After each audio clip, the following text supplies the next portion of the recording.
Hi class, we're going to learn about fake news awareness today, and I'm your librarian, Miss Trombley. Did you know that people used to believe there were aliens on Mars? Some still do. Or that there were Titanic survivors found in 2005? Well, these things aren't true. They're what we call fake news. And fake news is defined in a University of Michigan LibGuide as those news stories that are false. And there are no verifiable facts, sources, or quotes. So, just for some quick and shocking stats, 52% of Americans say they regularly encounter fake news online. 10% of US adults have knowingly shared fake news, and in quarter 3 of 2020, there were 1.8 billion fake news engagements on Facebook. That's a lot of fake news.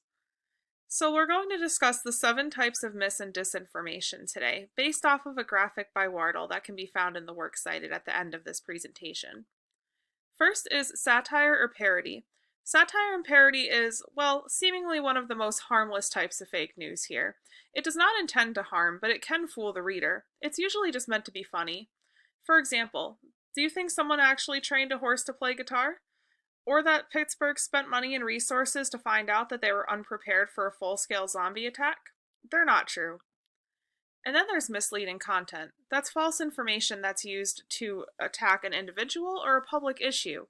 For example, Dr. Mercola, although he claims this is a fact-checked article, does claim that influenza vaccination is linked to higher COVID death rates. After doing some research of articles, this is simply not true. Imposter content or fabricated content is content that looks very similar to a creditable news source, but has just some vague differences. For example, can you tell the difference between this CNN.healthandbeauty.com article and this CNN article? It's probably pretty difficult, but when you look at the actual content, it's pretty obvious which one is real. And then there's false connection.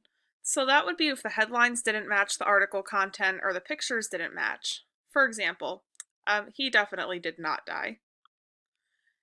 And false context is media that is taken out of context. So this article shows a video of hummingbirds that was real. However, it was shared around online saying that they were being friends and hugging each other. That didn't happen. They were actually fighting.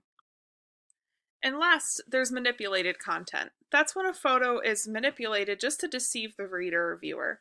For example, Kendall Jenner did not participate in the Black Lives Matter protest.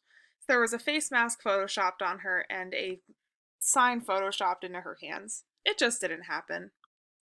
So in conclusion, ethics begins with you. Be on the lookout and always research further, and look out for the red flags that you've seen here today. Thank you.